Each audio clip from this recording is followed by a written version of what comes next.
नमस्कार। कार्यक्रम अलग धारमा यहाँलाई हामी हार्दिक स्वागत गर्छौँ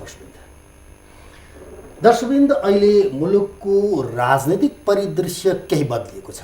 6 महिनामा दुई पटक विघटन भएको प्रतिनिधि सभा बिउजिएर नयाँ सरकार गठन भएको पनि 22 दिन पुगेको छ, नागेको छ अझै।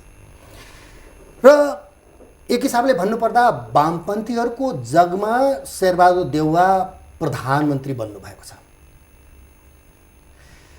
अब यो सरकारले पहिल्याउने कस्तो गति लिनुपर्छ, पहिल्याउने दिशा कुन हो, कसरी कार्य गर्नुपर्छ र यो 22-23 दिनको अवधिलाई हेर्दाखेरि यो कतिको टिकाउ हुन्छ, कस्तो काम गरिरहेको छ, त आज हामी यिनै विषयमा कुराकानी गर्नेछौँ। यसका लागि आज हामीले स्टुडियोमा निम्त्याएका छौँ पुरुषोत्तम दाहाल, वरिष्ठ पत्रकार। म उहाँलाई स्वागत गर्न चाहन्छु। पुरुषोत्तमजी, स्वागत छ कार्यक्रममा। हस्, धन्यवाद। अब एक हिसाबले भन्नुपर्दाखेरि राजनीतिक परिदृश्य बदलियो, प्रतिनिधि सभा पुनर्स्थापना भयो, प्रधानमन्त्री नभए भयो। अब यसले राजनीति ठिक ठाउँमा आयो कि अझ बरालियो? अनि तपाईँले सबैभन्दा पहिला के भन्नुभयो भने तपाईँले उद्घोषण गर्दाखेरि शेरबहादुर देउवा वामपन्थीहरूको जगमा उभिनु भएको छ भन्ने कुरा भन्नुभयो। यो वामपन्थी शब्द बडो विवादास्पद शब्द हो मेरो भाषामा। नेपालमा वामपन्थी भनेको हामी सबै हौँ। यो साम्यवादी र वामपन्थमा बडो ठुलो अन्तर छ सैद्धान्तिक। म राजनीतिशास्त्रको विद्यार्थी पनि हुँ, त्यस कारण यसलाई म छुट्याएर हेर्ने गर्छु। भन्दाखेरि वामपन्थी होइनन्, यो होइनन्, एकदम नै। या त उहाँहरू साम्यवादको निम्ति काम गर्नुहुन्छ या त उहाँहरू अरू पनि वामपन्थी हुन्। जस्तो शेरबहादुर देउवा खुदै वामपन्थी हुन्। जसले समाजवादमा विश्वास गर्छ, जसले परिवर्तनमा विश्वास गर्छ, त्यो वामपन्थ हो। वामपन्थको भनेको एउटा ऐतिहासिक श्रृङ्खला छ। रहँदैन, त्यो गलत कुरा हो। गलत प्रयोग भइरहेछ, त्यो एकदम नै गलत प्रयोग भएको छ। त्यस कारणले जसले परिवर्तनको निम्ति एक्जिस्टिङ सिचुएसनको खिलाफमा जो बस्छ त्यसलाई वामपन्थी भन्छन्। हिजो अस्ति वामपन्थी को थियो? सत्ताको ठ्याक्क तपाईँले यदि याद गर्नुभयो भने यो बेलायतको इतिहाससँग पुग्नुपर्ने हुन्छ। 17औं शताब्दीको इतिहाससँग वामपन्थ र दक्षिणपन्थ भनेको त्यहाँबाट प्रारम्भ भएको कुरा हो। जो राजाको पक्षमा उभिए तिनीहरू दाहिनापट्टि बसे, तिनीहरू दक्षिणपन्थी मानिए। जो राजाको त्यो बेलाको विपक्षमा त्यो चाहिँ त्यो मोडरेट भनेको एक प्रकारको रिफर्मिस्टहरू जो सुरु भए उनीहरू चाहिँ बायाँपट्टि बसे, त्यहाँबाट वामपन्थ सुरु भएको। अर्थात् जो सत्ताको पक्षमा बसेको छ त्यो दक्षिणपन्थी मानियो त्यो बेलामा, जो सत्ताको विपक्षमा बसेको छ त्यो वामपन्थी मानियो। अब अहिले समस्या के हो भने वामपन्थी भनेर आफूलाई जहिले पनि प्रगतिशील वामपन्थी भनेर कम्युनिस्टहरूले भन्ने गर्नुहुन्छ, त्यो गलत हो। त्यो सबै प्रगतिशील हुन्, सबै वामपन्थ हुन्। अब पहिलो कुरा यो भयो भनेपछि शेरबहादुर देउवा या पुष्पकमल दाहाल प्रचण्ड सबै वामपन्थी हुन्। त्यस हिसाबले हेर्ने हो भने मैले तपाईँलाई भन्नु खोजेको दक्षिणपन्थी नै भए होइन। अब जुनपन्थी भयो भने त्यस कारणले मैले के भने उहाँहरू एउटै हो। यो दक्षिणपन्थ वामपन्थ भन्ने कुरा भएन। नेपालको सन्दर्भमा अहिलेको संविधान जसले मानेको छ त्यसलाई कुनै पन्थी भन्नै पर्दैन। संविधान अहिलेको संविधान मान्नेहरू जम्मै लोकतान्त्रिक हुन्। अब उहाँहरूको लक्ष्य अर्कै बनाउनु भएको छ भने त संविधानका प्रतिको बेइमानी हो। त्यस हिसाबले हेर्नुपर्ने हुन्छ। अब तपाईँको प्रश्नमा म आएँ, तपाईँले भन्नुभयो यो अहिलेको बेलामा अब अलिकति फरक त भयो नि। स्वाभाविक के हो भने हिजोका दिनमा करिब 2/3 सरकार थियो, एउटा पार्टीको सिधै नेतृत्व थियो, फरक भएर आयो। अब अहिले के भयो? अब 4-5वटा गठबन्धन चाहिँ कम्तीमा पनि अहिले जाने हो भने 3टा गठबन्धन त सिधै सरकारमा जाने भए, अरू 2टा गठबन्धनमा आउनै हिजो समर्थन गर्नेहरू बाहिर बस्ने कुरा गर्नुभयो उहाँहरूले। भनेपछि फरक त निश्चित भयो। तर मलाई के लाग्छ भने यो फरक अनुभव गर्ने कुरा तपाईँले शासकीय व्यक्ति र अनुहार परिवर्तन गरेर हुँदैन। फरक भनेको काममा, त्यसको गुणमा भिन्नता के आउँछ त्यसलाई हेर्नुपर्छ। अब यो शो कस्तो देखिया छ अहिले? होइन, अब पहिल्यै त भन्न मिल्दैन। फेरि यो एउटा लोकतन्त्रको सौन्दर्य पक्ष के हो भने 100 दिनसम्म हनीमुन डेज भनेर भन्छ डेमोक्रेसीमा। 100 दिनसम्म सरकारको हनीमुनको समय भन्छ। जस्तो श्रीमान श्रीमती बिहे गरेपछि हनीमुनको कुरा हुन्छ, ठिक त्यसै गरी उहाँहरूको भनेर मानिन्छ। त्यस कारणले अहिले भर्खर 20 दिन भएको छ। यो 18-20 दिनको एउटा कुरा भनिन्थ्यो नि, एक हिसाबले के भन्दाखेरि उनी प्रतिगमनकारी हुन्, अब यिनले संविधान मिच्दैछन्, मास्दैछन्। यो प्रतिनिधि सभाको प्रस्तावनापछि त्यो रोकियो। अब यसो अझ बढाइलियो होइन, त्यतातिर यी गयो शब्दहरूका चाहिँ यस्तो हो, शब्दको खेतीतिर धेरै जानुपर्ने जरुरी छैन, किनभने यो राजनीतिमा अनेक भाषाहरू हुन्छन्। जस्तो तपाईँले अस्ति सुन्नुभयो, मैले सुने, कसले त्यसलाई पुष्टि गर्ने? निवर्तमान प्रधानमन्त्री केपी ओलीले के भन्नुभयो भने माधव कुमार नेपाल देशद्रोही हुनु भन्नुभयो होइन। उहाँले भनेकै शब्दै त्यही हो नि, टेलिभिजनमै, तपाईँहरूकै टेलिभिजनमा मैले न्युज सुने हो। अब उहाँ कसरी सिद्ध गर्नुहुन्छ देशद्रोही हुनुहुने भनेर? सकिन्छ? सम्भव छ? लाल गद्दार अब उहाँले लाल गद्दार भन्नुभयो, सकिन्छ? अब अरूले के भने प्रतिगमनकारी भन्यो उहाँलाई, सकिन्छ? उहाँको पनि आफ्नो तर्क छ। केपी ओलीले के भन्नुभयो भने प्रतिनिधि सभा विघटन गर्दा चुनावको लागि जाने भन्नुभयो। अरूको संशय के हो भने उहाँले चुनाव गराउनुहुन्न भन्ने संशय हो। त्यति हो, त्यही मात्रै।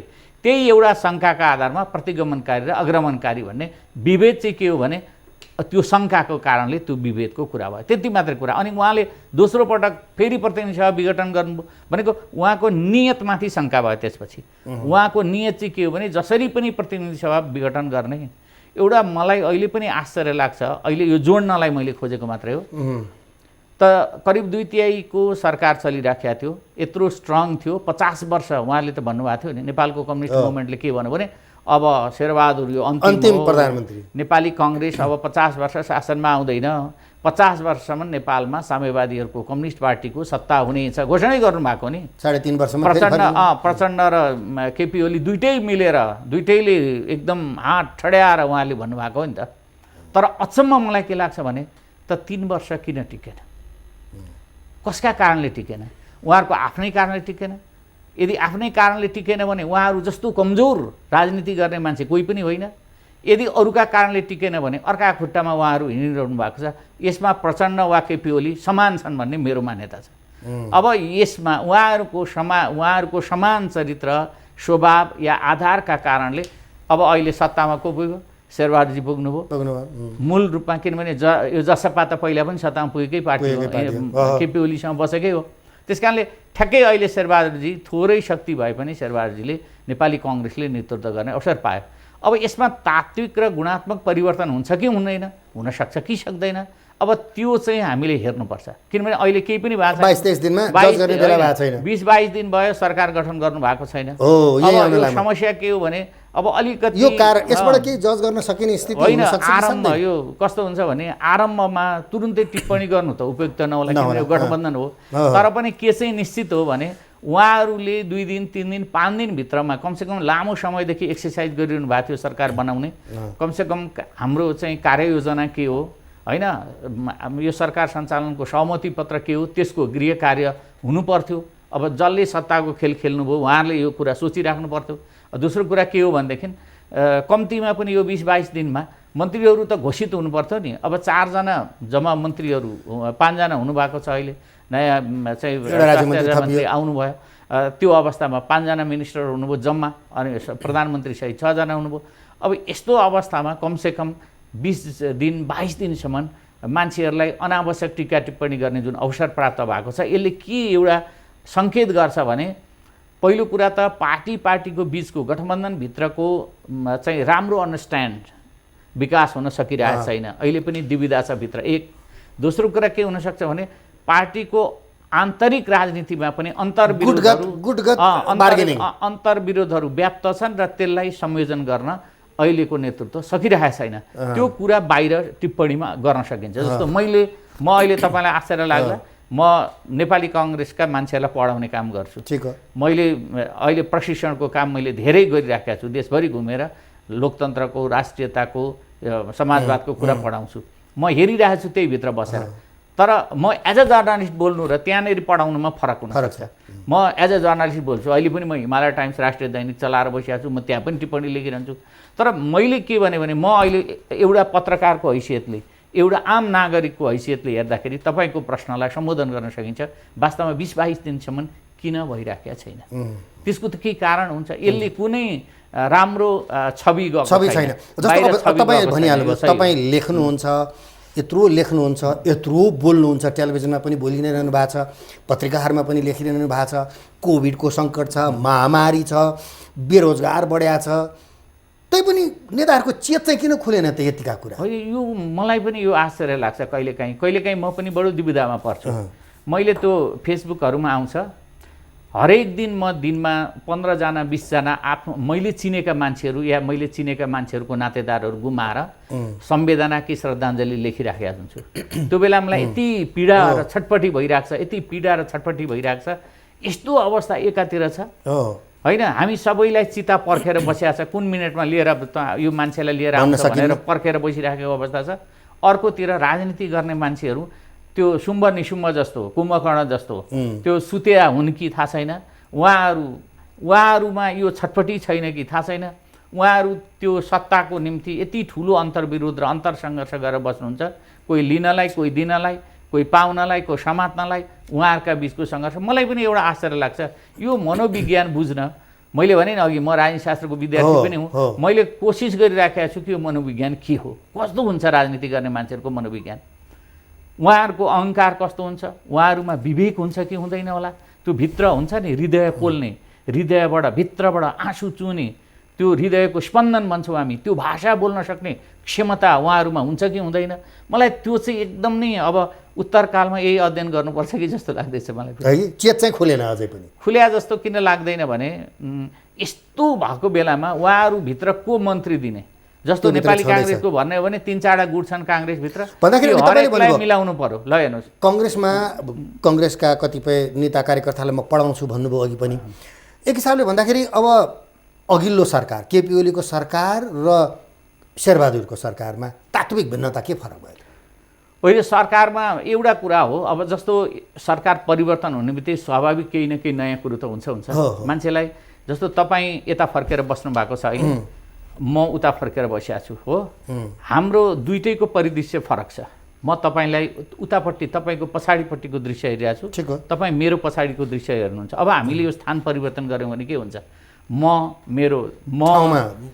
ठाउँमा अब म यताको दृश्य हेर्छु, तपाईँ उताको दृश्य हेर्नुहुन्छ, नेचुरली के हुन्छ, नयाँपन फिल हुन्छ, अनुभूति हुन्छ। त्यो अनुभूति चाहिँ छ। पहिलो कुरा जनताले फिल गरेको छ होइन, जनताले फिल त अब जनतालाई त मलाई लाग्दैन कि धेरै त यस्तो सत्ताको परिवर्तन चासो छैन। तर पनि अब अलिकति नयाँपन सोच केही न केही उत्साह त हुन्छ, नयाँ फरक केही हुन्छ कि भनेर आशा पनि हुन्छ। अझ सबभन्दा बढी उत्साहित त को हुन्छ भने जो अब मन्त्री हुँदैछन्, जसका मान्छे मन्त्री हुँदैछन्, जो नियुक्तिको लागि लामबद्ध भइसक्नु भएको छ, अब उहाँहरूमा चाहिँ निकै खुसियाली छाइसकेका छ। एउटा कुण्डली हुन्छ क्या, पहिला गणेश मानजी भन्नुहुन्थ्यो नागा कुण्डली, नाग कुण्डलीले घेराउ गरेर यो राजा बसिया छ भन्नुहुन्थ्यो क्या। यो पावर भनेको त्यो बेलामा राजा हुन्थे। अब अहिले पावर भनेको को भने नेता भए, अनि त्यसका वरिपरि नाग कुण्डली जमाएर बस्ने नागहरूको फडा उठ्न थालिसकेका हुन्छ। अब यो चाहिँ अलिकति उत्साहजनक परिवर्तन उहाँहरूको लागि हुन्छ। तर आम नागरिकहरूलाई चाहिँ खासै फरक हुँदैन। अनि आम नागरिकको चासो दुईटा छ भन्दाखेरि त एक हिसाबले भन्दाखेरि केपी ओली ठाउँमा शेरबहादुर देउवा आएर फरक पर्ने के एउटा कुरामा चाहिँ आशा त हुन्छ नि त, फरक पर्छ कि पर्दैन भन्दा आशा सानो चाहिँ छ। त्यो आशा के भने कम्तीमा पनि भ्रष्टाचार अलिकति रोकिएला। जस्तो केपी ओलीजीको पालामा धेरैवटा विवादहरू उठे नि त, हामीले देख्यौँ। मन्त्रीदेखि मुछिनुभयो, अनेक कुराहरू मुछिनु भएको छ होइन। त्यस्ता कुराहरू अनेक काण्डहरू हामीले सुनिरह्यौँ होइन। अब हुँदा त्यो चाहिँ कोभिड भएको त्यो औषधिमा समय पनि कमिसनको चर्चा सुन्यौँ। कम्तीमा पनि अब त्यस्तो हुँदैन कि मान्छेले आशा गर्ने कुरा त्यो हो नि। अब त्यो बेलामा मन्त्रीहरू के भन्थे, चितामा जलाउनको लागि हामी दाउराको व्यवस्था गर्छौँ भन्थे। कमसेकम अब चितामा नपुग्ने व्यवस्था हामी गर्छौँ भनेर अहिलेको सरकारले भनिदियो भने दाउराको व्यवस्था होइन, जीवनको व्यवस्था खोज्नु पर्यो। त्यो कुरा कम्तीमा पनि भनिदियो भने ठुलो कुरा हो नि त। हामी यो गर्छौँ, हामी चितामा नपुग्ने अवस्था सिर्जना गर्छौँ, दाउराको व्यवस्था होइन, औषधिको व्यवस्था गर्छौँ बचाउनलाई भनिदियो भने हाम्रो लागि कुरा। स्वास्थ्य राज्यमन्त्रीले हिजै मात्र कुरा गरिहाल्यो 2 करोड चाहिँ नि खोप ल्याउँछौँ। अनि यस्ता उडन्ते गफहरू त होइन केपी ओलीले पनि धेरै गर्नुभयो होइन। अब नक्सादेखिका कुराहरू यसो गरौँ। अब यसलाई अहिले हाललाई के भनौँ भने होइन, म यसलाई उडन्ते भन्दिनँ। म एउटा तपाईँलाई के भन्छु थाहा छ, केपी ओलीजीले जे गरिरहनु भयो कल्पना गर्न त पाइन्छ नि त, पाइन्छ। तपाईँले जस्तो एउटा स्वप्न, जस्तो किशुनजीले एउटा सपना अगाडि सार्नुभयो 47 सालमा, उहाँ अन्तरिम सरकारको प्रधानमन्त्री हुँदा। अनि यो सबै केपी ओलीदेखि माधवजी त्यो बेला त्यति हुनुहुन्थेन, मदन भण्डारीजीहरू सबैले एकहोरो के लाग्यो भने उडन्ते सपना भने, उडन्ते नै भने। त्यो बेलामा हावादारी गफ किशनजीले के भन्नुभयो भने काठमाडौँको सबै सडकै म पखालिदिन्छु मेलम्चीको पानी ल्याएर भन्नुभयो उहाँले। सिङ्गापुर बनाइदिन्छु उहाँले भन्नुभयो मेलम्चीको पानीले म सफा गर्छु काठमाडौँलाई भन्नुभयो। यति हावादारी भन्नुभयो, तर अल्टिमेटली मेलम्ची त बन्ने चरणमा पुग्यो। दुर्भाग्यवश अहिले उसको मुहान फुस्क्यो, त्यति मात्रै कुरा। अब 5 वर्ष आउने हो कि होइन भनेर अहिले विशेषज्ञहरू भन्न थाल्नुभयो। त्यो समस्या छ, तर यथार्थ त कल्पना त कहीँ न कहीँ हुन्छ नि त। उहाँले कल्पना गर्ने कुरा चाहिँ गर्नुभयो केपी ओलीले मेरो बुझाइमा। अब पानी जहाजको कल्पना गर्नुभयो, तर त्यो कहाँ हो भन्ने उहाँसँग थिएन, त्यो इमेजिन भन्नुभयो उहाँले होइन। धेरै चर्चा गर्नुभयो उहाँले, यस्ता कुराहरू कति गर्नुभयो। तर मेरो बुझाइमा जस्तो हिजोको तपाईँले जुन प्रसङ्ग निकाल्नुभयो चाहिँ स्वास्थ्य राज्य मन्त्री उमेश श्रेष्ठजीको, म चाहिँ के कुरामा भर गर्छु भने उमेश श्रेष्ठ भनेको राजनीति गर्ने मान्छे होइनन् क्या। मेरो भाषामा उमेशजी चाहिँ भनेको व्यवस्थापक हो क्या। कुशल व्यवस्थापक र राजनीति गर्ने मान्छेमा अन्तर हुन्छ। उहाँको अहिले 80-81वटा संस्थाहरूको उहाँ हेड गर्नुहुन्छ। उहाँले कमसेकम उहाँका सबै व्यवसायहरू चाहिँ सक्सेसफुल छन्। अब हामी के गरौँ, कमसेकम 1 महिना 2 महिना विश्वास गरौँ भने हामी उहाँले भनेको कुरा पुरा हामीले असोचसम्म भन्नुभएको छ। एटलिस्ट असोजसम्म त्यो कुरा पुरा गर्नुभयो भने त भर गर्ने कुरा भयो नि त, विश्वास गर्ने कुरा भयो नि त। भन्दाखेरि किन कहाँनेरि भन्छु भने राजनीति गर्ने मान्छेले त्यही कुरा यदि कुनै अर्को मन्त्रीले यो चाहिँ राजनीति गरेर त्यसको पृष्ठभूमिबाट आएको मन्त्रीले भने भए म के भन्थेँ भने यी गफाडी हुन् भनिदिन्थेँ। तर उहाँ चाहिँ व्यवस्थापकीय कुशलताबाट र योजना राखेर अगाडि राखेर बोल्ने र त्यो क्षमताले आएको व्यक्ति भएको हुनाले मेरो बुझाइमा उमेश श्रेष्ठले भनेको कुरामा चाहिँ केही विश्वास गर्नुपर्छ भन्ने मलाई लाग्छ। भन्दाखेरि अब यो सरकारको भनौँ न अदालतले मिलाइदिएको जागिरलाई राम्रोसँग खान्छन् भन्ने कुरा होइन। अब यो चाहिँ यस्तो भयो, अदालतको कुरासँग चाहिँ फेरि यो पनि ठुलो विवाद हुन्छ। जस्तो चाहिँ सुरेश भाइ कस्तो हुन्छ भन्नुहुन्छ भने अहिले ठुलो संसदको बहस त तपाईँहरू दिनै नि म सुन्छु के इमेजमा सुनिरहन्छु। यो परमादेशबाट आएको कि मतादेशबाट आएको कि जनादेश र परमादेश एकचोटि के थियो भने मतादेश हो कि जनादेश हो भनेर दुईजना ठुल्ठुला व्यक्तिहरू छन् यहाँ देशका बडा टाउको जति हामीसँगै छ भन्नेहरू, उहाँहरू मतादेश र जनादेशको बडो बहस गरिरहनुहुन्थ्यो। अब अहिले त्यो बहस कतातिर अनुदित भयो भने चाहिँ परमादेश र जनादेश या मतादेशमा अहिले त्यो अनुदित भएर गएको छ। तर मेरो चाहिँ भनाइ के हो भने कुनै डिरेल भएको कुरालाई सही ठाउँमा ल्याउनु भनेको कुनै कुरो होइन। जस्तो अहिले अदालतले म पहिलो प्रतिनिधि सभाको विघटनको बारेमा मलाई धेरै त्यस्तो टिप्पणी छैन पहिलो, तर दोस्रो जसरी गरियो र जुन रूपमा गरियो त्यो वास्तवमा एकदम नै खतरनाक सङ्केत त्यसले दिएको थियो दोस्रोचोटिले। त्यस्तो अवस्थामा अदालतले सिधा हस्तक्षेप त्यो उसले सरकार बनाऊ त भने उसले प्रतिनिधि सभालाई अथवा यो संसदलाई सही ट्र्याकमा ल्याइदियो। त्यो ल्याइदिएकोमा त धन्यवाद दिनुपर्छ, म त त्यसलाई कुनै अर्को शब्द दिनेवाला छैन। किन यो चाहिँ अहिले जो जानुभयो उहाँहरूलाई अलिकति पीडा होला, हामीलाई पीडा पनि छैन, खुसी पनि छैन मलाई। जस्तो अहिले शेरबहादुरजी प्रधानमन्त्री हुनुभएको छ, म त्यही पार्टीका मान्छे पढाउँछु, खुदै शेरबहादुरजीलाई पनि पढाएको छु, मैले क्लास लिएको छु होइन। तर मलाई कोही खुसी छैन। किन खुसी छैन भने उहाँले नराम्रो गर्नुहुन्छ कि राम्रो गर्नुहुन्छ। राम्रो गर्नुभयो भने त्यो परिणामलाई हेरेर म खुसी व्यक्त गर्छु, नराम्रो गर्नुभयो भने म त्यही बेलामा बोल्न थालिहाल्छु यो गलत भयो भनेर सिध्यो। म त्यहाँनिर सही ठाउँमा। एक हिसाबले शेरबहादुर देवाजीको अब यसबाट अगाडि 4 चोटि झुन्डिरहेको तस्बिर फेरि एकपटक झुन्ड्याउन मात्रै सिंहदरबारमा नहोस् आशा होइन। त्यसमा त कुरै भएन। उहाँका लागि अब हेर्नुहोस्, मैले त भनि पनि सकेको छु 2-3 एउटा आर्टिकल यो बिरामी हुँदै पनि कोभिडको थलै पर्दाखेरि पनि मैले लेखेको थिएँ अस्ति, उहाँलाई अब पैसा कमाउनु छैन, समृद्धिको एउटा सरदर नेपाली भन्दा राम्रो अवस्थामा उहाँ पुगिसक्नु भएको छ, उहाँको परिवारको जिम्मेदारी लिनु छैन, केही जिम्मेदारी छैन भनेपछि अब उहाँले के गर्ने त। अब पावर भन्ने हो भने अब योभन्दा बढी केही छैन नेपालमा। 4 पटक हिजो हुनुभयो, अहिले 5औं पटक हुनुभएको छ, 80को हाराहारीमा पुगिसक्नु भएको छ। उहाँका लागि अब के चाहियो? उहाँले अब नाम यस कीर्ति कसरी राख्ने भनेर यो मेरो अनुभवमा यो उहाँलाई एक प्रकारले उत्कर्ष अर्थात् अन्तिमतिरको अवसर मिलेको छ उहाँलाई। उहाँ त दाबी गर्नुहुन्छ 7 पटकसम्म। उहाँको अब ज्योतिषीले त भन्लान् अब राजगृह लिएर आएको छ भनेर हाम्रा गाउँमा भन्नेहरू अहिले पनि हलो जोतेर बसेका छन्। ज्योतिषीले राजगृह लिएर आएको छ भनेर भन्थे जसका छोरा अनि हामीलाई चाहिँ कुन दिन भाग्य खोल्छ र? होइन, अहिले पनि बिचारा घाँस काटेर भारी बोकेर बसिरहनु भएको छ उहाँहरू, राजगृह लिएर आउनु भएकाहरू। हामीलाई के भन्थे भने यो केटो खै पढ्ला लेख्ला जस्तो छैन भन्थे, कमसेकम काठमाडौँ आएर हल्ला गरेर बस्ने अवसर हामीले पाइराखेका छौँ, हामी त्यो मेहनत गरेर आयौँ भनेपछि यो सबै कुरा नमिल्ला। तर हामी विश्वास गरौँ, मलाई 7 होइन 9चोटि हुनुहोस् केही फरक पर्दैन, तर कीर्तिहीन भयो भने 500 पटक भएर पनि त्यसको केही औचित्य हुँदैन। त्यसकारणले उहाँलाई कीर्ति राख्ने अवसर छ। अब उहाँले त्यो अवसरको उपयोग गर्नु चाहिँ गर्नु न, त्यो उहाँको जिम्मेदारी हो। अब जसको जगमा हुनुहुन्छ उहाँहरूले कतिको सहयोग गर्छन् त्यसमा दुईटै कुरा छ।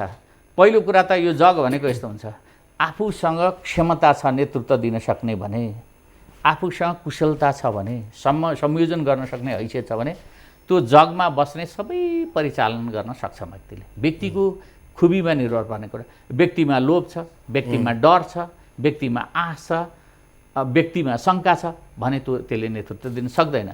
अब अर्को कुरा के हो भनेदेखि जस्तो अहिले जगमा स्वार्थहरू फरक छन्, एकदम तपाईँले यो कुरा अघिदेखि उठाउनु भएको छ। अहिले स्वार्थहरू फरक छन्। जस्तो पुष्पकमल दाहालको स्वार्थ के हुनसक्छ भन्दाखेरि केपी ओलीको अवस्थाको प्रतिशोध कसरी दिन सकिन्छ भन्ने होला उहाँको उहाँको दिमागमा। अनि डाक्टर बाबुरामजीहरू जो उपेन्द्र यादवजीहरू हुनुहुन्छ जसपावाला, त्यो चाहिँ हिजो महन्त ठाकुर त्यहाँ जोडिएको हुनाले त्यसको कसरी तय गर्न प्रतिरोध गर्न सकिन्छ अथवा त्यसलाई भनेर उहाँहरूको दिमागमा होला। नेपाली काङ्ग्रेस वास्तवमा यसमा शुद्ध बुद्ध चाहिँ काङ्ग्रेसहरू छन्, बिकज अफ उनीहरू 5 वर्षसम्म कुनै सत्ता आउँछ भन्ने सपनामा पनि सोचेको थिए। अपरजेट आइलागेको भनेको भनिन्छ। अब शेरबहादुरजीलाई त झन् केही छँदै थिएन, उहाँ त अस्तिसम्म यो पहिलोचोटिको विघटनसम्म त उहाँले कहिल्यै सरकार बनाउने कुरै गर्नुभयो, सही पनि कुरा थियो। किनभने नेपाली काङ्ग्रेसले निर्वाचनलाई नै जोड दिन्छ, प्रतिपक्षमा थियो त्यो बेलामा चुनाव भएको भए काङ्ग्रेसको मलाई लाग्छ अहिले अब घट्यो कि के। म यसमा आउँछु पुष्पदेवजी। दर्शकवृन्द, हामी वरिष्ठ पत्रकार पुष्पकमल दाहालसँगको कुराकानी जारी नै राख्नेछौँ एकैछिनको छोटो विश्रामपछि।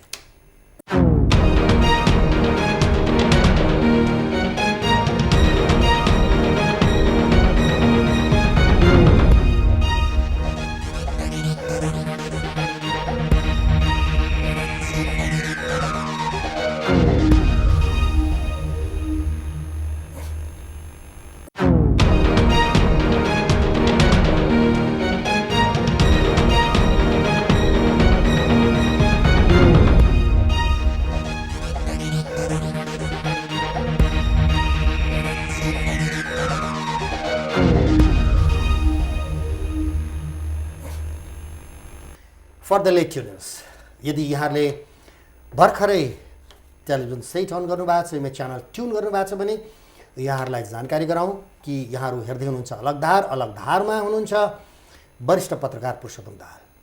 पुष्पकमलजी, अब तपाईँ अघि पनि कुरा गरिहाल्नुभयो, एकदम धेरै निकट काङ्ग्रेसी नेताहरूसँग छु, काङ्ग्रेसी धेरै बुझेको पत्रकार हुनुहुन्छ, शेरबहादुर देउवालाई पनि पढाएको भनिहाल्नुभयो तपाईँले। अब शेरबहादुर देउवाजीको राम्रो र नराम्रो पक्ष चाहिँ के छ? एकछिन है, म तपाईँलाई फेरि अन्यथा अर्थ लाग्छ यो देशमा त। शेरबहादुर देउवालाई पढाएको भन्दा कतै क्लास लिएको उता के भन्छ किर्तिपुरतिर अथवा विदेशतिर होइन। मैले नेपाली काङ्ग्रेसको प्रशिक्षण प्रतिष्ठानमा बस्दाखेरि उहाँ पनि मैले क्लास लिँदा सहभागी हुनु कुरा त छ, त्यसलाई बडो स्पष्ट गरौँ यसलाई। दोस्रो कुरा, नेपाली काङ्ग्रेस बुझिया सही हो, तर दुर्भाग्य के हो भने नेपाली काङ्ग्रेसको नेताहरूले हामीलाई चाहिँ चिन्नुहुन्न। फेरि मैले त्यत्रो पढाउँछु नि, उहाँहरूले हामीलाई चिन्नुहुन्न। अर्को आश्चर्यको कुरा सुन्नु होला त्यो तपाईँले, म त्यो बताइदिइहाल्छु तपाईँलाई, यसैबाट आज भनिदिइहाल्छु। किन उहाँहरूले, मैले अहिले 47 वर्ष भयो डेमोक्रेटिक मुभमेन्टमा काम गरे, तर उहाँहरू कसैले पनि मलाई चिन्नुहुन्न। कसरी पढाउँछु होला म, तपाईँ कल्पना गर्नुहुन्छ, हामी कसरी लेख्छौँ होला कल्पना गर्नुहुन्छ होला। अब मैले उहाँहरूको कुरा, अब शेरबहादुरजीको नेतृत्वको कुरा, व्यक्तिगत कुरा गर्नु त्यति छैन। अघि मैले भने एउटा कुरा चाहिँ चलायमान क्षमता हुनुपर्छ। उहाँले के चाहिँ गरिरहन सक्नुहुन्छ भने, जस्तो हामीले पहिलोचोटि उहाँ 52 सालमा प्रधानमन्त्री हुनुभयो, त्यसपछि उहाँ 58 सालमा प्रधानमन्त्री हुनुभयो, त्यसपछि उहाँ 60 साल र 61 सालमा उहाँ प्रधानमन्त्री हुनुभयो। के 60 सालमा हुनुभयो, त्यसपछि गएर नै 61 सालमा हुनुभयो, त्यसपछि गएर उहाँ पछिल्लो चरणमा 74 सालमा हुनुभयो र चुनाव गराउनुभयो। 4 चोटि त्यसरी उहाँको प्रधानमन्त्रीत्व काल भयो र सबै उहाँको प्रधानमन्त्रीत्व काल भनेको एकचोटि बाहेक सबै उहाँले गठबन्धन चलाउनु भयो। एकचोटि भनेको चाहिँ 58 सालमा गिरिजाप्रसाद कोइरालाले राजीनामा गर्नु भइसकेपछि होलेरी प्रकरणमा अब त्यसपछि उहाँ शेरबहादुरजीले चलाउनु भयो, गठबन्धन चलाउनु भएन। त्यो बेला चाहिँ नेपाली काङ्ग्रेसको एकलौटी सरकार थियो, तर पनि नेपाली काङ्ग्रेसभित्र यति ठुलो अन्तर्विरोधहरू थिए, त्यसलाई संयोजन गर्न कठिन भएर पार्टी नै फुट्यो त्यो बेलामा। अब उहाँसँग व्यक्तिहरूलाई व्यक्तिगत रूपमा सम्झाएर बडो सहज तरिकाले सम्झाएर समायोजन गर्ने क्षमता छ उहाँसँग, नभएको चाहिँ होइन, त्यो खुबी चाहिँ उहाँको छ। तर त्यो खुबीले मात्रै काम गर्दैन।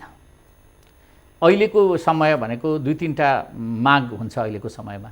एउटा कुरा, नेतृत्व अत्यन्त डाइनामिक हुनुपर्छ, चलायमान हुनुपर्छ।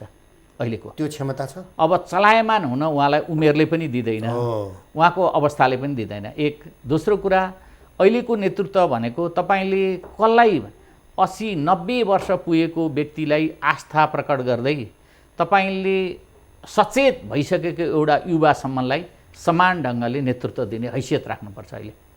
अब मलाई लाग्छ अहिले सरकारमा बस्नेहरू, अब युवाहरू आउनुहुन्छ होला, आइ पनि रहनु भएको छ, बालकृष्णजीहरू पढ्नु भएको छ, जनार्दनजीहरू आउनु भएको छ, उहाँहरूले कमसेकम यो पुस्तालाई नेतृत्व देला, मतलब एड्रेस गर्ला, नेतृत्व देला भन्दा पनि सम्बोधन गर्ला, त्यसले शेरबहादुर देउवालाई प्रधानमन्त्रीको रूपमा सफल गराउला। त्यो आफ्ना ठाउँमा आश गर्ने ठाउँ मैले। तर पनि अनुहार त नयाँ त होइन नि, नयाँ होइन, उहाँहरू सबै प्रयोग भएको अनुहारहरू त्यसैले एकदम नै। किनभने यो 30 वर्ष गएको, 31 वर्ष भयो। अब तपाईँ 47 सालदेखि हिसाब गर्नुहुन्छ र अहिले 78 जोड्ने हो भने 31 वर्ष भइसक्यो। 31 वर्षमा घुमिफिरी रुम्जाटार अहिले सबै त्यही अवस्थामा हुनुहुन्छ। तपाईँले सबै मान्छे, पुरानै मान्छे दोहोरिनु भएको छ, उहाँहरूको कार्यक्षमता हामीले हेरिसकेका छौँ। त्यसैले मान्छेहरूमा धेरै आशा हुँदैन। तर पनि मलाई लागेको कुरा के हो भने, कम्तीमा पनि अहिले एउटा चरणमा, हामी 72 सालसम्म एउटा चरणमा राजनीति भयो नेपालको, अनि 72 देखि 74 सम्मको बिचको अवधि एक ढङ्गले गयो भने 74 पछि नेपालको नयाँ संविधानले काम गर्न थालेको अवस्था छ। त कमसेकम हिजो 74 भन्दा पुराना नराम्रा कुराहरू, जे नराम्रा कुराहरू भए, जे निराशाजनक कुराहरू भए, तिनलाई हामीले एकदम नै पहिलेकै संविधान र पहिलेकै प्रक्रियामा तुभ्यम अहम समर्पय भन्छ संस्कृतमा, क्या तिमीलाई नै हामीले समर्पण गऱ्यौँ भनेर उतै बिसाइदिएर उहाँहरूले नयाँ संविधान अनुसार आउनुभयो भने धेरै आश गर्न सकिन्छ, धेरै सम्भावनाहरू छन्। तर उहाँहरू पुरानै कुराहरू र पुरानै जटिलताहरूभित्र फेरि अल्झिनु भयो भने उहाँहरूले केही पनि गर्न सक्नुहुन्न। त्यो नराम्रो पक्ष भनेको त्यो चिज शेरबहादुरमा छँदैछ होइन, त्यो सबैमा छ, मैले भन्नै पर्दैन त्यसमा यो र उमा भन्ने। तपाईँले त्यो बिचमा कति वर्ष भयो ल, 47 सालदेखि 74 सालसम्म हिसाब गर्नुहोस् तपाईँ, कति भयो? 28 वर्ष भयो। त्यो 28 वर्षको अनेक जटिलताहरू थिए, अनेक नराम्रा कुराहरू पनि थिए, राम्रा पनि थिए, नराम्रा मात्रै होइन।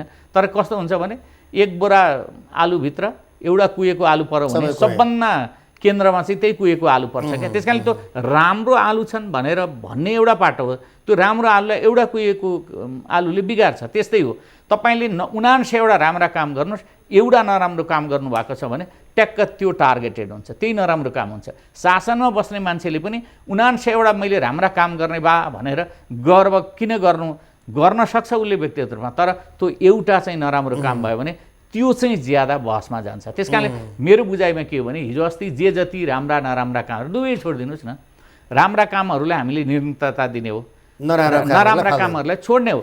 अब अहिलेको यो गठबन्धन सरकारले ओलीले नेतृत्व गर्दाखेरिका सम्मका राम्रा कामहरूलाई अगाडि बढाउने र नराम्रा कामहरूलाई बिल्कुलै परित्याग गर्ने पहिलो त्यो एउटा लक्ष्मण रेखा खिच्न सक्यो भने त्यहाँबाट हामी काम गर्छौँ, नराम्रा कामहरूलाई एकापट्टि राख्छौँ र राम्रा कामहरूलाई अर्कोपट्टि राख्छौँ भनेर उसले लक्ष्मण रेखा खडा गर्न सक्यो भने मलाई लाग्छ राम्रो हुन्छ, राम्रो हुन्छ। आशा गर्ने ठाउँ छ। शेरबहादुरजीसँग आशा गर्न त्यहीँनेरि सकिन्छ। सक्नुहुन्छ सक्नुहुन्न म भन्न सक्दिनँ, मैले उहाँलाई चिनेको छु, तर म के भन्न सक्दिनँ। डिसिजनमा बडा छिटो डिसिजन लिनुहुन्छ भन्ने पनि छ नि, हो त्यस्तो लाग्छ तपाईँलाई?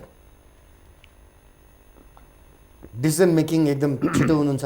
होइन, डिसिजन मेकिङ छिटो हुनुहुन्छ भन्ने कुरा चाहिँ अब त्यो कस्तो हुन्छ भने डिसिजन ढ्याक्कै लिइहाल्ने, खै अब त्यो चाहिँ म भन्न किन सक्दिनँ भने आज 20 दिन भइसक्यो मैले हो भनेर भन्यो भने तपाईँले मलाई क्याक्कै यहीँ समात्नुहुन्छ, मन्त्रीमण्डल गठन भएको छैन होइन। त्यस कारणले उहाँले निर्णय चाँडो गर्न सक्नुहुन्छ भन्ने कुरालाई मैले एकदम नै हो भनेर पुष्टि गर्ने त गाह्रो हुन्छ नि त, किनभने 20 दिन 22 दिन भइसक्यो मन्त्रीमण्डल गठन भएको छैन। अब एक हिसाबले हेरौँ न, अब सरकारले राम्रो काम गर्ला नगर्ला एउटा आफ्नो पार्ट हो। सरकारलाई डेलिभरी त संसदले पनि दिनु पर्ला। अब त संसद पनि बिउजिएको अवस्था छ भन्दाखेरि त्यसको महत्त्व रहन्छ कि रहँदैन डेलिभरी दिनलाई, सरकार सफल वा असफल बनाउनलाई? कसको? संसदको? संसदको। पहिलो कुरो त संसदलाई बिजनेस दिनु पर्यो गभर्मेन्टले, पहिलो काम त त्यो हो। डेलिभरी त्यही नै हो। त्यही हो नि पहिलो त। किनभने हिजो अस्ति गएको प्रधानमन्त्री गएको सरकारले बिजनेस दिएन भनेर संसदमा ठुलो हङ्गामा भइरहेको थियो। दिनु पर्यो नि त्यो बिजनेस। संसदबाट सहयोग लिनलाई त संसदलाई बिजनेस दिनु पर्यो। त्यो दिन सक्नुहुन्छ कि सक्नुहुन्न? त्यही नै छ कुरा होइन। भन्दाखेरि अब एक हिसाबले डेलिभरी दिन सक्ने अवस्थामा उहाँहरू हुनुहुन्छ हुनुहुँदैन, फेरि एकचोटि संसदमा टेस्टेड हुनुपर्ने स्थिति। त्यो त शङ्कै भएन नि। अब संसद सुरु भएको कति दिन भइसक्यो, अब भनौँ न अब 28 गतेपछि त सुरु भइसक्यो संसद होइन। 3 गतेबाट सुरु भयो 28 गतेको निर्णयले होइन, साउनको 3 गतेबाट। अब अहिलेसम्म के भयो त संसदमा होइन? प्रतिनिधि सभाले के काम गर्यो? एउटा काम गर्यो। प्रतिनिधि सभाले प्रधानमन्त्रीजीलाई विश्वासको मत दियो, एउटा काम त्यति भयो, बाँकी के भयो? होइन अब संसदमा पनि एउटा कुरा आएको छ नि, यो डेमोक्रेटिक संसद यो पटक भनिन्छ नि धारा 76 को 5 मा चाहिँ आइसकेपछि चाहिँ एउटा एक हिसाबको पार्टीको विप विपरीत जुन किसिमले माधव नेपालजीहरूले कार्य गरे त्यसलाई कसरी लिने? अब यो संसदीय प्रक्रिया साँच्चै नै धरापमा पर्न गयो, अब यो बिग्रियो, यो के होइन? यो वकिलहरूको तर्क र राजनीति गर्नेहरूको तर्कमा धेरै फस्नु हुँदैन। हामी पत्रकारहरू या हामीले समीक्षा गर्ने मान्छेहरूले धेरै फसिरहनु जरुरी छैन। मुख्य कुरा के हो भने एउटै प्रश्न हो, त्यो 5 को जुन उपधारा 5 को कुरा गर्नुभयो तपाईँले, उपधारा 5 चाहिँ किन राखियो? के उद्देश्य हो त्यसको? मुख्य कुरै त्यही, मुख्य चुरो कुरै त्यसैमा छ। किन राखियो भने 5 वर्षभित्रमा प्रतिनिधि सभा विघटन नहुनको निम्ति त्यति मात्रै हो नि, अन्तिमसम्म प्रयत्न होस्। जस्तो एउटा व्यक्तिले पनि त्यो प्रयत्न गर्न सक्छ भने एउटा व्यक्तिले पनि, जस्तो तपाईँ नेमकिपाको एकजना सांसद हुनुहुन्छ, के अरे उहाँको नाम प्रेम सुवालजी हुनुहुन्छ। यदि सबै पार्टीहरूले शासन गर्न सक्ने स्थिति भएन भने प्रेम सुवालजीले पनि आफ्नो हैसियत प्रस्तुत गरेर समर्थन लिन सक्नुहोस् भन्ने हिसाबले राख्यो। मतलब त्यो बेलामा योग्य व्यक्तिको नेतृत्व हुनसक्छ है, पार्टीभन्दा पनि फरक व्यक्ति ठुलो हो र यो व्यक्तिले प्रतिनिधि सभालाई जोगाउनुपर्छ भन्ने हिसाबले त्यो उपधारा राखिया हो मेरो बुझाइमा। नत्र त्यसको आवश्यकता नै छैन नि। तर यसलाई व्याख्या एक हिसाबले भन्नुपर्दा अहिले एक हिसाब भनिन्छ नि, केपी ओलीको बोली, विप्लवको बोली, वैद्यको बोली, कमल थापाको बोली एकै ठाउँ, बाँकी अरू सबै अघि आयो नि कुरा प्रतिगमनकारी।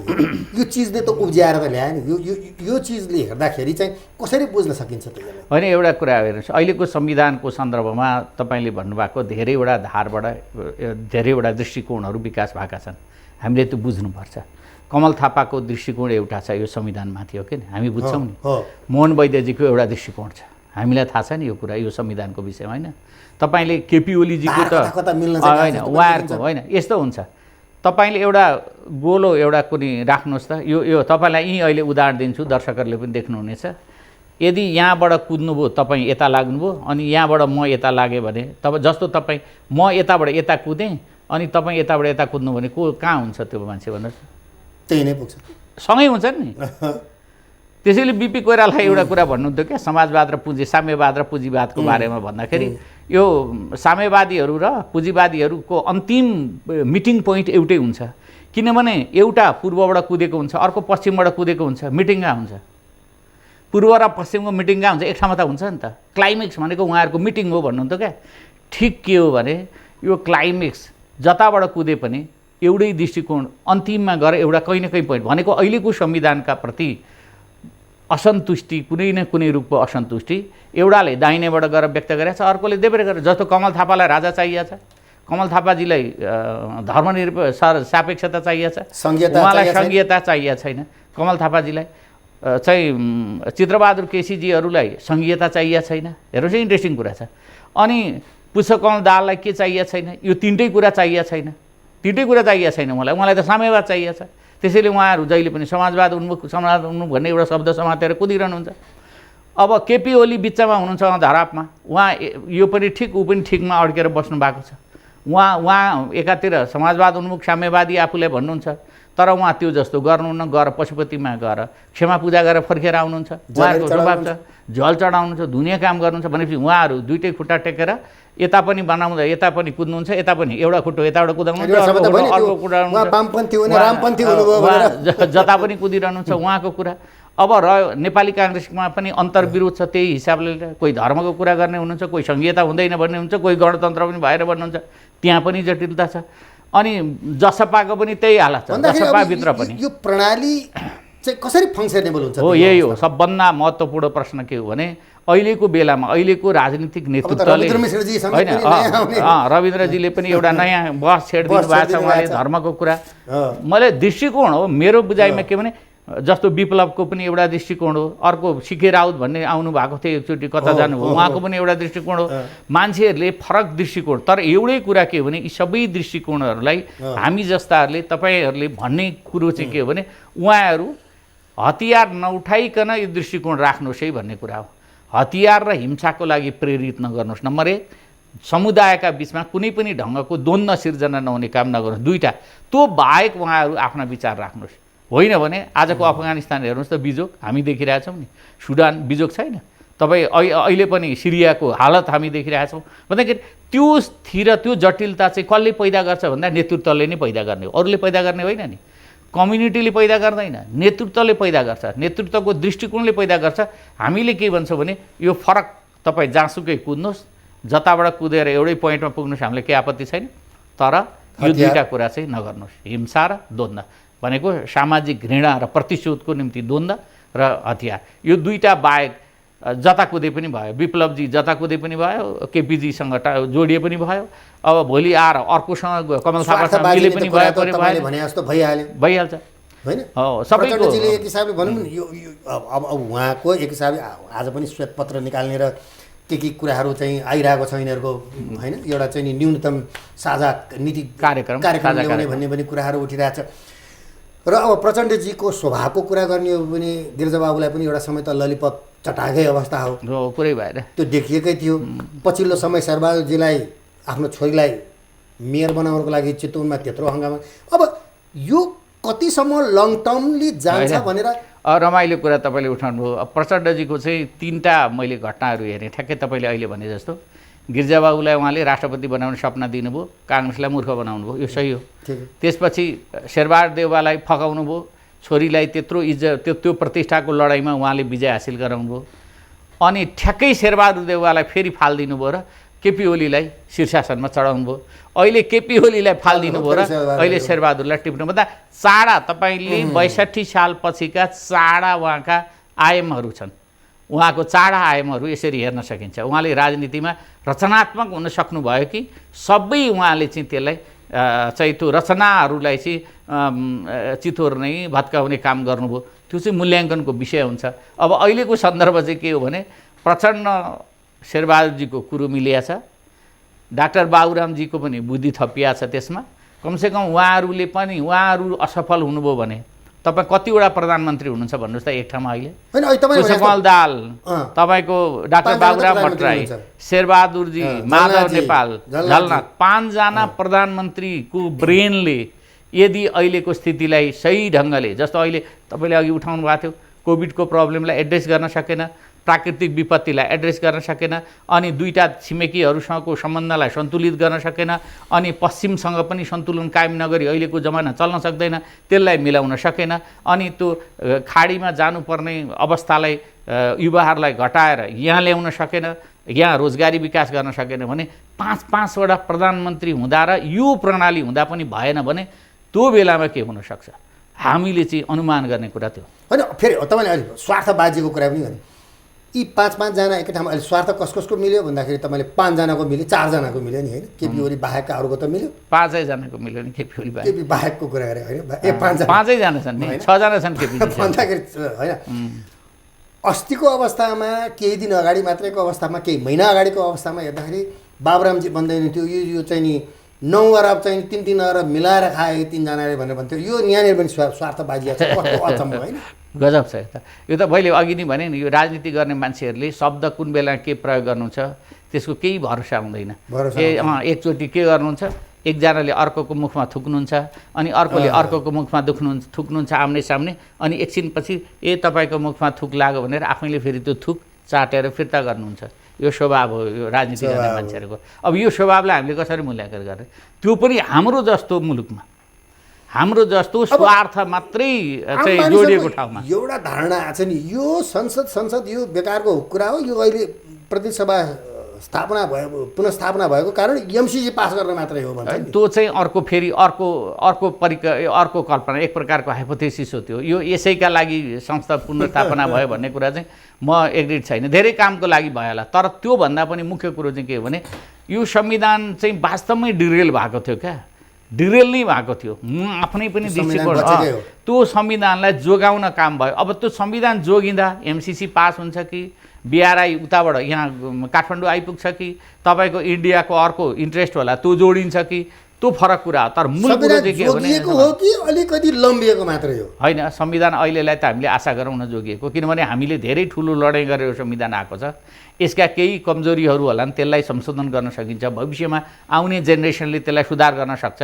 तर संविधान भनेको त ठुलो कुरा हो, त्यो पनि संविधान सभाले बनाएको संविधान हो। त्यस कारणले संविधानलाई डिरेल हुनबाट एकचोटि बचाएको छ। भोलि फेरि कुनै पहिरोमा गएर गयो भने के गर्ने? नेताहरू कस्तो आउँछन्, उहाँहरूका बिचको शक्ति सङ्घर्ष कसरी हुन्छ, कसरी भन्न सकिन्छ र भने आशा गरौँ। अनि त्यसमा पनि हामी मात्रै खेलाडी होइनौँ सुरेश भाइ। नेपालको सन्दर्भमा हामी मात्रै निर्णायक होइनौँ, यो सत्यलाई हामी जहिले पनि स्वीकार गर्नुपर्छ। नेपाली हामी मात्रै जतिसुकै गफ गरे पनि हाम्रा नेताहरू सार्वजनिक रूपमा नायक हुनुहुन्छ। यथार्थमा के हो भने उहाँहरू निर्णायक नायक हुनुहुन्छ, निर्णायक हुनुहुन्छ। हाम्रो समस्या थियो। आशा चाहिँ गरौँ। हस्, आइदिनु भयो, यहाँलाई धेरै धेरै धन्यवाद। हस्, धन्यवाद दर्शकवृन्द, यहाँलाई पनि धन्यवाद।